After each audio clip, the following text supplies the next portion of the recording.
I'm getting married in 2 weeks and I'm totally screwed. I discovered what my fiance really does for a living 3 hours ago, and now I'm sitting in my car outside our apartment, hands shaking so badly I can barely type this. For 2 years, I thought Veronica worked as a financial consultant for high-net-worth clients. She had the wardrobe, the business cards, the LinkedIn profile. She'd leave for client dinners in designer dresses and come home talking about portfolio diversification. I never questioned it. Why would I? The money was real. She paid half our rent on a luxury apartment, bought me a Rolex for my birthday, and already put down $30,000 for our wedding. Everything unraveled because of a simple mistake. Veronica left her laptop open while she showered. I wasn't snooping. I just needed to check the weather. But her email was open to a message that made my blood freeze. Tomorrow's session is confirmed. Same rules as always. No marks above the neckline, no permanent damage. Wire transfer of $5,000 upon completion. My first thought was, she was having an affair. I wish that's all it was. I clicked on the sender's profile. Dr. Gregory Ashford, a prominent surgeon. The email signature included something that made no sense. Member since 2019. Tier 3 access. My hands moved on their own, searching her inbox. Dozens of similar emails, different names, all successful men, doctors, lawyers, CEOs, always the same format, confirmations, rules, wire transfers ranging from $3,000 to $15,000. Then I found the folder labeled contracts. Each PDF was a detailed agreement, not for financial consulting. The terms were specific and horrifying. What these men were paying Veronica to let them do to her. I read words like impact play, controlled suffocation, consensual non-consent scenarios. My stomach churned as I realized the woman I was about to marry had been selling something I couldn't even process. I kept digging, even though every instinct screamed at me to stop. Her browsing history revealed a hidden website called Executive Experiences. It required a password, but she'd saved it. When I logged in, I found her profile. The photos were professional but shadowed, hiding her face while displaying her body in ways I'd never seen. Her bio described her as sophisticated, discreet, and experienced in fulfilling executive needs. There were reviews, 5 stars, dozens of them. Men describing in detail what they'd done with my fiancé, rating her like she was a restaurant. One review from last week, while I was visiting my parents, described a 3-hour session that made me run to the bathroom to vomit. The shower stopped. I heard Veronica humming our wedding song, the one we'd picked for our first dance. I quickly closed everything and opened the weather forecast, my heart hammering against my ribs. She walked out in a towel, smiled at me, and kissed my cheek. "Working late again tonight, baby," she said. "Big client meeting, should be home by midnight." I nodded, unable to speak. She got dressed in a black cocktail dress I'd complimented her on before. Now I understood why she had so many. She kissed me goodbye, told me she loved me, and left for her meeting. I waited 5 minutes, then followed her. She drove across town to a hotel I recognized, the Ritz-Carlton. I watched her walk through the lobby like she owned the place. The concierge nodded at her. They knew her. I sat in my car for 2 hours, refreshing her profile on that website. She'd updated her status. In session. Unavailable. When she finally emerged, she wasn't alone. The man with her had his arm around her waist, whispering something that made her laugh. I recognized him immediately. It was my father. The world tilted. I gripped the steering wheel until my knuckles went white, watching my father, the man who'd raised me, who'd given the toast at our engagement party, who'd offered to pay for our honeymoon, escort my fiancée to his Mercedes. He opened the door for her like a gentleman. She kissed him on the cheek before getting in. They drove away, and I followed, keeping 3 cars between us. They didn't go far, just to an upscale restaurant I knew my father frequented for business dinners. Through the window, I watched them sit at a corner booth. My father ordered wine. They looked comfortable together, familiar. This wasn't their first meeting. My phone buzzed. A text from Veronica. "Meeting's running long. Don't wait up. Love you." I sat there for another hour, watching them eat and talk. My father kept touching her hand across the table. She laughed at his jokes, the same ones I'd heard 1,000 times. When they finally left, he handed the valet his ticket, and I heard him tell Veronica, "Same time next week?" She nodded. I drove home in a daze. Our apartment felt like a crime scene. Everything looked different now. The expensive furniture she picked out, the designer clothes in her closet, the jewelry I'd never questioned, all paid for with money earned from men like my father. I couldn't sleep. I sat at the kitchen table with my laptop, diving deeper into Veronica's secret life. Her profile on Executive Experiences had been active for 4 years, 2 years before we'd even met. She'd been doing this the entire time we'd been together. The website had a forum where clients discussed the providers. I found a thread about Veronica, 63 replies, men trading notes about what she would and wouldn't do, her rates, her specialties. One user named DocGolf72 had posted just yesterday, "Worth every penny, accommodating to special requests. Highly recommend for those seeking the girlfriend experience with professional boundaries." The timestamp was 11:47 p.m. Veronica had gotten home at 11:55, slipping into bed beside me smelling like expensive cologne I now recognized as my father's brand. I found her second email account, the one she used for this business. Hundreds of exchanges, scheduling, negotiations. Some clients she'd been seeing for years. 3 of them were invited to our wedding. My uncle Richard, my dad's business partner Frank, my boss Dennis. The puzzle pieces started fitting together in nauseating ways. How Veronica always knew exactly what to say at family gatherings, how she'd gotten me the promotion at work, how comfortable she seemed around men who should have been strangers. At 3 a.m., Veronica came home. I pretended to be asleep as she showered, longer than usual. She slipped into bed, pressing her cold feet against my legs like she always did. I lay there rigid, fighting the urge to confront her. "You awake, baby?" she whispered. I didn't answer. She kissed my shoulder and fell asleep within minutes. I stared at the ceiling until sunrise. The next morning, Veronica made breakfast like nothing had happened. Eggs over easy, wheat toast, fresh squeezed orange juice. She hummed while she cooked, occasionally touching my arm as she moved around the kitchen. Every gesture felt like a performance now. Don't forget, we have the cake tasting it too, she said, setting a plate in front of me. The wedding cake. Our wedding cake. In 13 days. I might have to work, I lied. She frowned. Brian, you promised. We've already rescheduled twice. Brian. My name sounded foreign in her mouth. How many men's names did she say in a day? I'll try to make it, I said. She studied my face. You okay? You seem off. Just stressed about work. Maybe you need a vacation, she said, then laughed.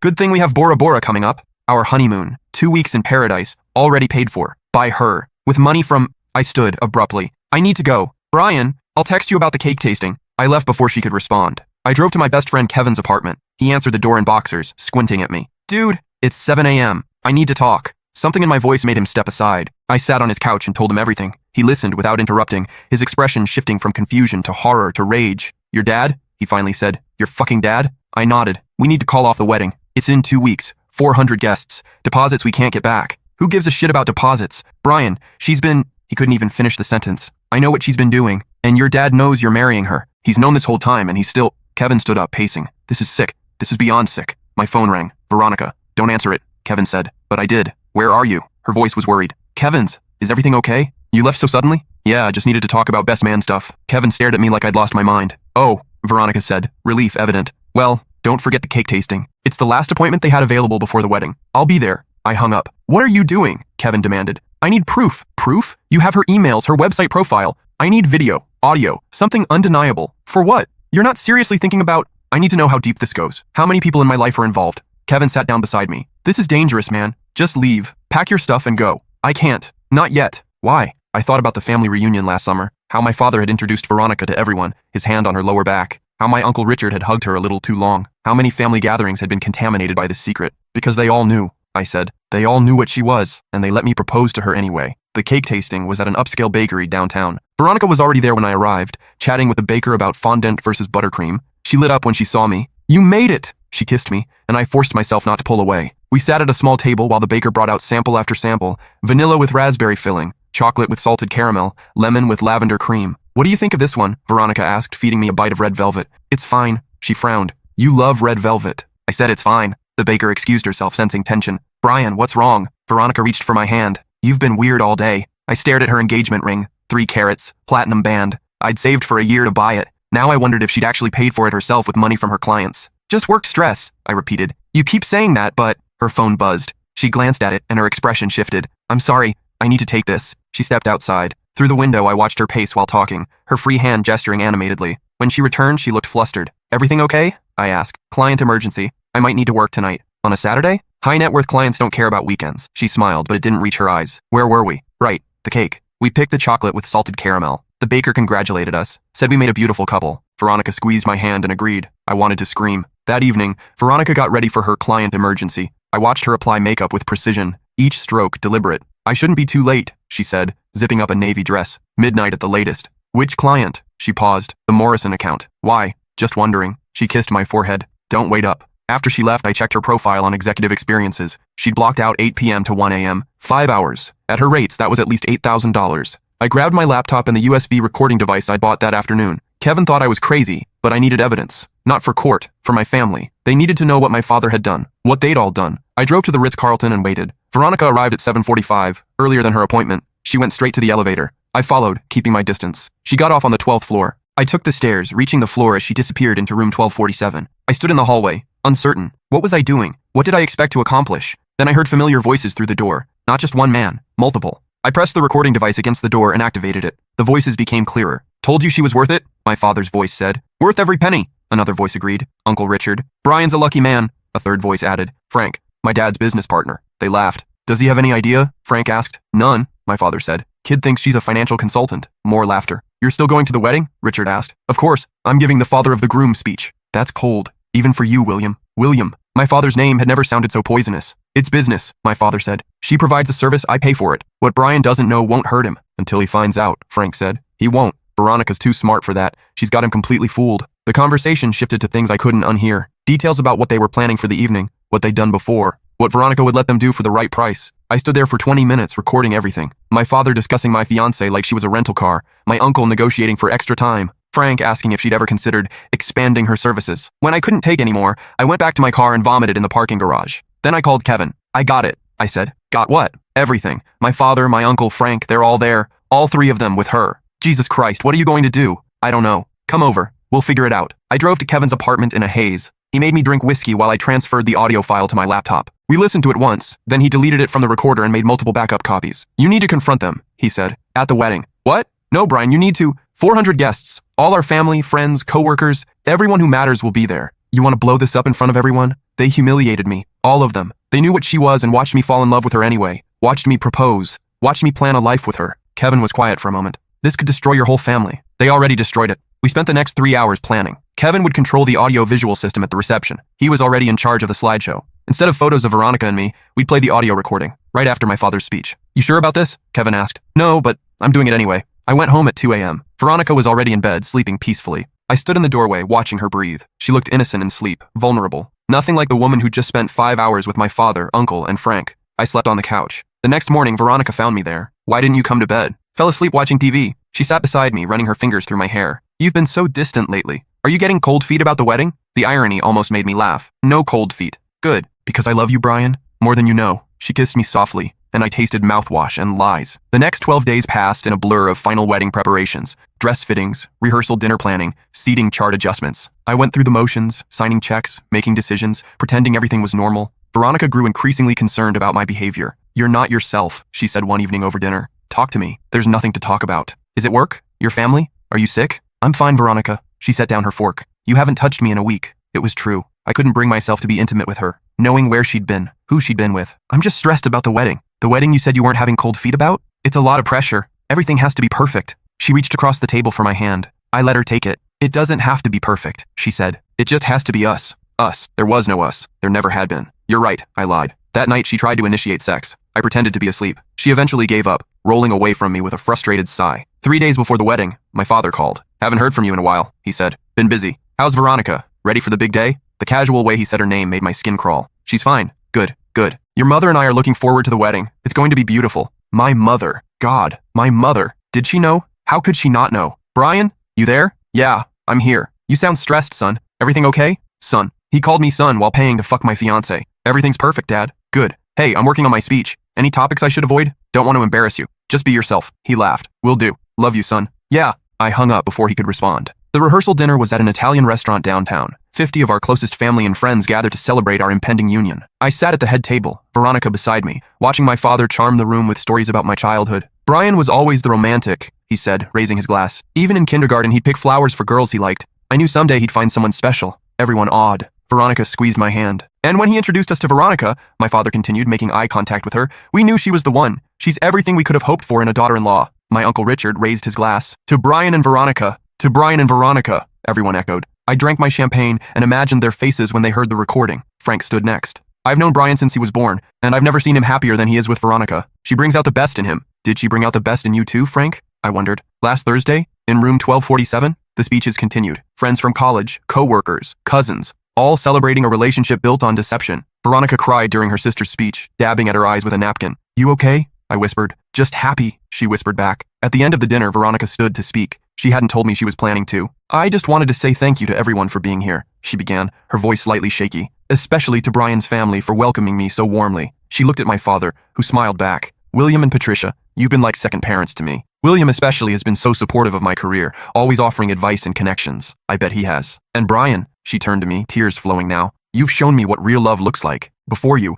I didn't think I deserved someone like you. Someone kind and honest and true. You've never judged me, never made me feel less than. You've loved me exactly as I am, and that's the greatest gift anyone has ever given me. The room was silent except for sniffles. Even Kevin looked moved, though he knew the truth. I can't wait to be your wife, she finished, leaning down to kiss me. Everyone applauded. I kissed her back, tasting salt from her tears, and wondered if anything she just said was real. The night before the wedding, I couldn't sleep. I stood on our balcony, looking out at the city lights, when Veronica joined me. Can't sleep either? She asked, just thinking. About what? Tomorrow. Everything changing. She wrapped her arms around me from behind. Are you happy? Are you? The happiest I've ever been. Veronica, is there anything you want to tell me? Before tomorrow? She tensed slightly. What do you mean? Any secrets? Things I should know? She was quiet for a long moment. We all have pasts, Brian. That's not an answer. She moved to face me. Do you have something you want to ask me? This was it. The moment I could confront her, call off the wedding, save us both from tomorrow's disaster. No, I said. Nothing. She She studied my face, then nodded. I love you, Brian Douglas. I know. She went back inside. I stayed on the balcony until sunrise. The wedding day arrived gray and humid, threatening rain. Pathetic fallacy, my English teacher would have called it.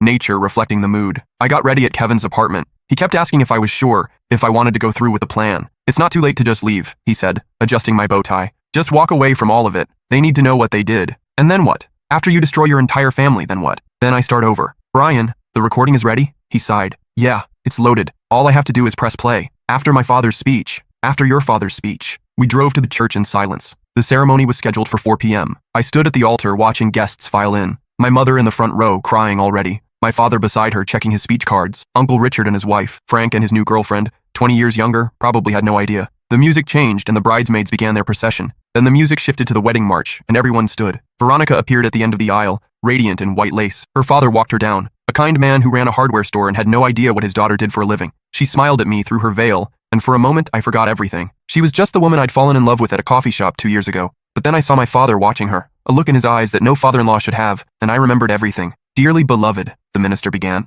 The ceremony was a blur. I repeated vows I didn't mean, promised things I'd never deliver, slipped a ring onto the finger of a woman I no longer knew. You may kiss the bride. I lifted her veil and kissed her while everyone applauded. She whispered against my lips, I love you. The reception was at a country club overlooking a golf course. 400 guests cocktailing while we took photos. Veronica glowing, me dying inside with each flash of the camera. Smile, Brian, the photographer kept saying. It's your wedding day. Dinner was served. Filet mignon or salmon. That chocolate cake we'd chosen together. Then the speeches began. Veronica's father went first, talking about his little girl growing up, how proud he was, how he knew I'd take care of her. If only he knew how she took care of herself. My best man speech was next. Kevin kept it short, generic. He couldn't look at Veronica. Then my father stood, tapping his champagne glass. When Brian was young, he began, I taught him that the measure of a man isn't what he has, but what he does, how he treats people, the choices he makes when no one is watching. The irony was suffocating. Today, watching him marry Veronica, I see a man who has made excellent choices, who has chosen a partner worthy of the Douglas name. Worthy. There was that word again. Veronica, he turned to her. You've brought such light into our family, such joy. I couldn't have chosen a better wife for my son if I'd picked her myself, but you did pick her, Dad, every Thursday night at the Ritz-Carlton. And so, he raised his glass, to Brian and Veronica. May your marriage be filled with honesty, trust, and love. To Brian and Veronica, the room echoed. This was the moment. I looked at Kevin. He had his hand on his phone ready to trigger the audio system. I stood up. Thank you, Dad. That was beautiful. I took the microphone. I also want to say something. Veronica smiled up at me, tears already forming. These last 2 years with Veronica have been educational, I began. I've learned so much about trust, about honesty, about the people closest to me. My father nodded approvingly. I've learned that sometimes the people you love the most are capable of the greatest betrayals. The room grew quiet. Veronica's smile faltered. I've learned that family, blood family, doesn't always have your best interest at heart. My mother looked confused. My father's expression hardened. And I've learned that when you're about to marry someone, you should probably Google them. Nervous laughter rippled through the room. Or at least check their laptop when they leave it open. Veronica went pale. Kevin, I said, play it. For a moment, nothing happened. Then my father's voice filled the room from the speakers. She provides a service, I pay for it. What Brian doesn't know won't hurt him. Gasps, chairs scraping. My mother's voice, William? The recording continued. Every damning word. My father, uncle, and Frank discussing my fiancé like property, negotiating prices, describing acts. Veronica stood, her bouquet falling to the floor. Brian, please, did you think I'd never find out? I asked into the microphone, my voice echoing through the silent room. Did all of you think I was that stupid? My father pushed through the crowd toward me. Turn it off! Why, Dad? Embarrassed? You weren't embarrassed last Thursday in room 1247. My mother collapsed into her chair. Uncle Richard was trying to leave, but his wife had grabbed his arm, her face twisted in rage. Brian, stop! Veronica pleaded. I can explain. Explain what? The website? The 63 reviews? The fact that you've been fucking my father since before we got engaged? More gasps. Someone, I think it was Veronica's mother, screamed. It wasn't like that, Veronica said, tears streaming down her face. I love you. That's real. The rest was just business. I laughed bitterly. Just business? Like Frank said? Frank's girlfriend slapped him and stormed out. You all knew, I said, addressing the room now. How many of you knew what she was? How many of you hired her? Dead silence except for the still playing recording. My father's voice describing what he wanted to do to Veronica, what he'd already done. Dennis, my boss, quietly stood and left.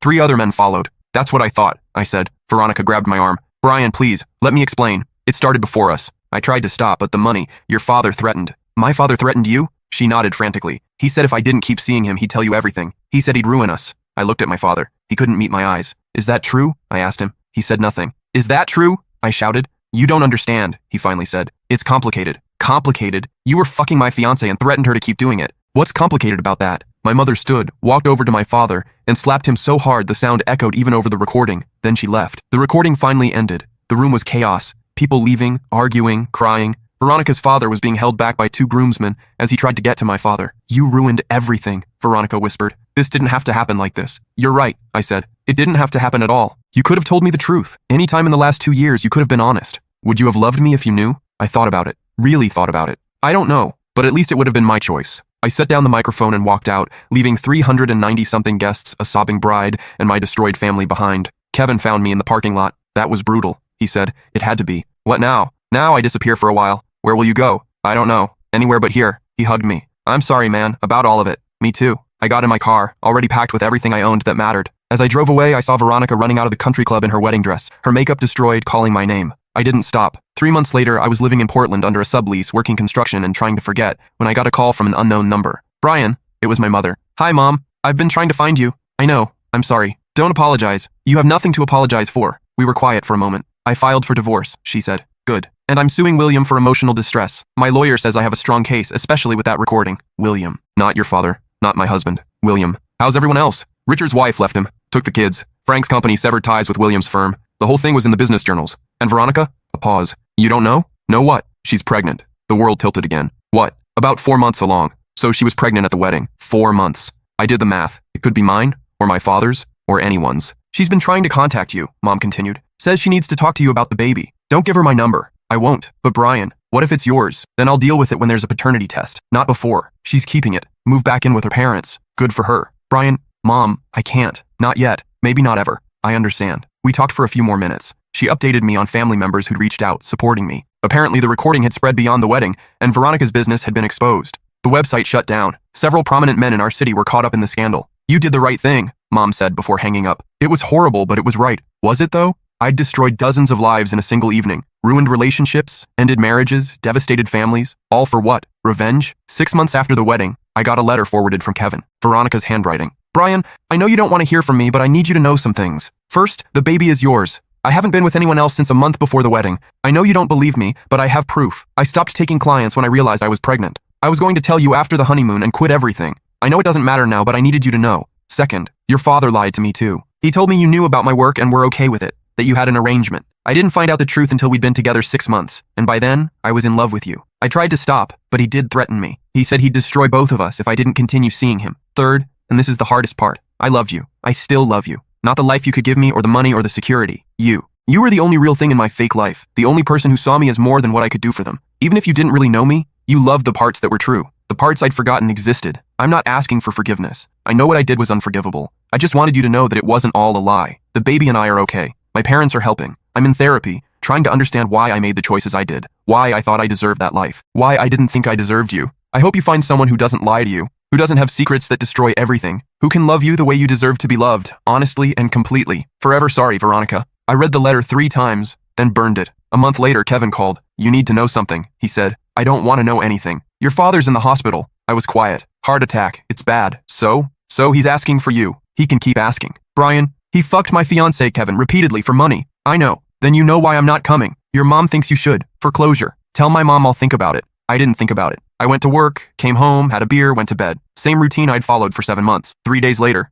Kevin called again. He died. I felt nothing. Then everything. Then nothing again. When's the funeral? Saturday. I'm not going. I know. But I went. Sat in the back row of the church watching my mother grieve a man who'd betrayed her in the worst possible way. Uncle Richard was there. Alone. Frank too. They avoided each other. Veronica wasn't there, thank God. But her presence haunted the room anyway. The elephant no one acknowledged. During the eulogy, the minister talked about my father's commitment to family, his strong moral compass, his dedication to truth. I laughed. Actually laughed out loud in the middle of the funeral. People turned to stare. My mother saw me and nodded slightly, understanding. I left before the burial. 2 years passed. I stayed in Portland, started my own construction company. Small, but profitable. I dated occasionally, but nothing serious. How do you trust after something like that? Then one day, I was at a coffee shop when a woman walked in with a toddler. The child had my father's eyes. My eyes. It was Veronica. She saw me and froze. The toddler, a boy, tugged on her hand, pointing at the pastry display. Mama, cookie! She looked older, tired, her designer clothes replaced with jeans and a Portland State University sweatshirt. Brian, she said. I stood to leave. Wait, please.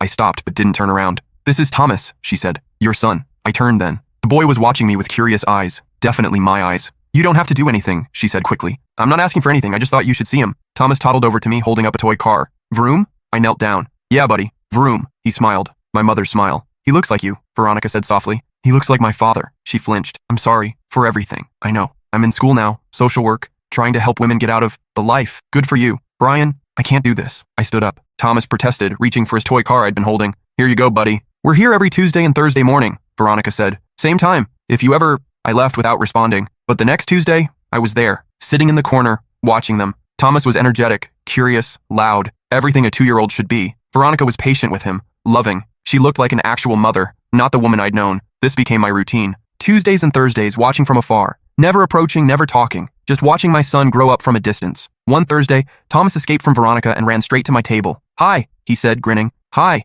you're the car man. He remembered me from weeks ago. Smart kid. Veronica hurried over. Thomas, come here. It's okay, I said. She sat down carefully. You've been coming. Just for coffee. Brian, is he healthy? Yes. Happy? Yes. Good. Thomas climbed into my lap without invitation. I tensed but didn't push him away. He doesn't know, Veronica said. About you. I didn't know what to tell him. Tell him his father died. That's not... It's easier than the truth. Thomas was playing with my car keys, making engine noises. The truth is his father loved him before he was born, Veronica said. Loved him enough to walk away rather than raise him in anger and resentment. Don't romanticize it. I'm not. I'm just saying, you're here. That means something. I'm here for him, not you. I know. Thomas fell asleep in my lap. I hadn't moved, afraid to wake him. Veronica watched us with tears in her eyes. He needs a father, she said. He needs a better father than I can be. You're wrong. Am I? I destroyed our entire families in one night. That's not something a good person does. They destroyed themselves. You just exposed it. Same result. Brian, I know you'll never forgive me. I don't forgive myself. But don't punish Thomas for my mistakes. Thomas stirred, mumbling in his sleep. I instinctively rubbed his back,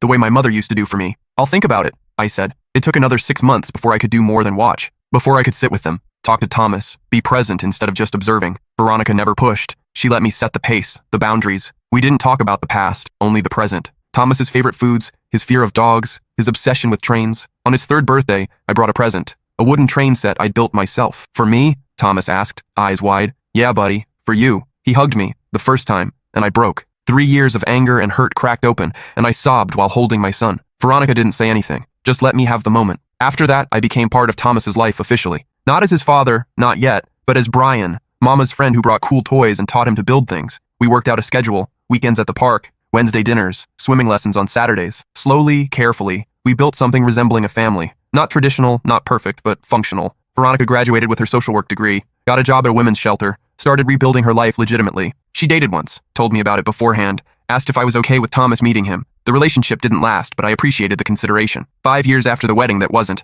I was teaching Thomas to ride a bike in the park when he fell and scraped his knee. Daddy, it hurts, he cried, reaching for me. Daddy. He'd never called me that before. I looked at Veronica, who was as surprised as I was. It's okay, I told Thomas, cleaning the wound. Daddy's got you. That night, after Thomas was asleep, Veronica and I sat on her apartment's fire escape, sharing a bottle of wine. The first time we'd been alone together in years. He loves you, she said. I love him too. I know. We sat in comfortable silence, watching the city lights. I never stopped loving you, she said quietly. I know it doesn't matter, but you're right. It doesn't matter. But you're here. You're in his life. That matters. I'm here for Thomas. I know. Only for Thomas, she nodded, taking another sip of wine. Do you ever think about what would have happened if you'd told me the truth from the beginning? I asked. Every day. And? I think you would have run. I think I would have lost you immediately instead of slowly. Maybe. Or maybe you would have tried to save me, fix me, and I would have resented you for it. Maybe. Or maybe, she said, we would have found a way to make it work, but we'll never know. No, we won't. Brian? Yeah? Thank you, for Thomas. For not completely cutting us off. He's my son. He didn't ask for any of this. Neither did you. No, I didn't.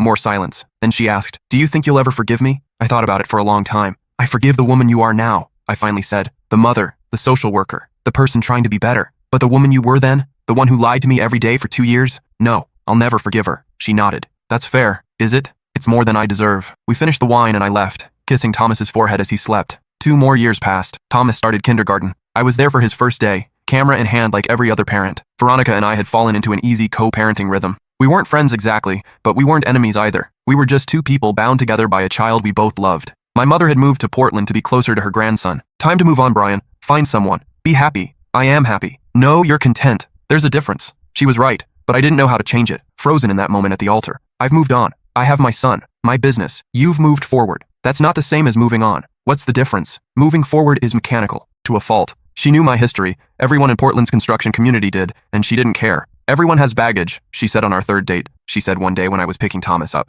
How would you know? You smile different. I smile different? Like you mean it now. Amanda and I got married 2 years later. He was going to be a big brother. He immediately asked if the baby could live at his mom's house too. That's not how it works, buddy, I explained. But I have 2 houses. The baby should too.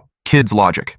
I'm the best big brother, he announced to anyone who would listen. Veronica sent flowers and a stuffed elephant. The card just said, she's beautiful. Thomas started asking harder questions as he got older. Evening. Maybe when he was older. Maybe never. Some truths don't need to be shared. When Grace turned 2, we threw a party in our backyard. It's fine. There's plenty of food if you want to stay. She looked surprised. In 8 years, I'd never invited her to stay for anything. I don't want to intrude. Mom, stay, Thomas said. By the end of the party, we were all laughing at Grace's cake-covered face, like some strange but functional modern family. Thank you, Veronica said as she was leaving, for letting me stay. Thomas wanted it. Box of old papers. Insurance, maybe. Or just inability to let go completely. I walked to the fire pit in our backyard and dropped it in, watching the plastic melt and the past turn to smoke. Differently. Amanda was quiet for a moment. Do you ever wonder what that life would have been like? No, because I know exactly what it would have been. Built on lies, full of secrets, ending in disaster. Or simple, or without pain. But it was honest. It was real. This life, I said, pulling Amanda closer, is the one I was supposed to have. Instead, I chose revenge. You chose truth. I chose violence. Emotional violence, but still violence. And if you hadn't, where would you be now?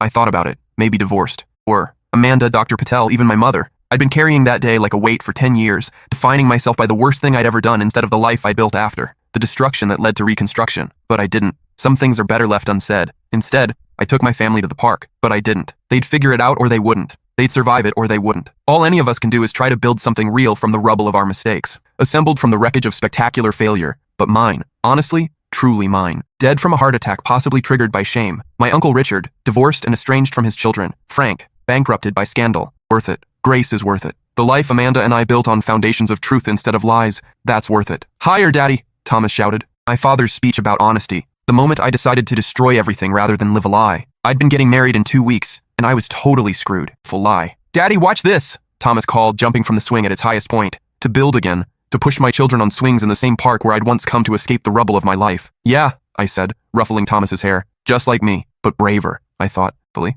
But you loved each other once, right? Amanda reached over and squeezed my hand. We thought we did, I said. But real love needs honesty, and we didn't have that. Sharing a beer and watching the stars. Do you think he'll hate us when he learns the whole truth? I asked. Maybe, for a while, but he'll understand eventually. How do you know? Because he's your son. Strange, beautiful life that can grow from scorched earth if you're brave enough to plant new seeds. Somewhere across the city, Veronica was probably putting Thomas's overnight bag together for school tomorrow. Just 2 people who'd failed spectacularly at loving each other, succeeding quietly at raising a son. Come to bed, Amanda said, standing and stretching. In a minute, that he'd find real love with someone who didn't know how to lie, but he wouldn't have believed me.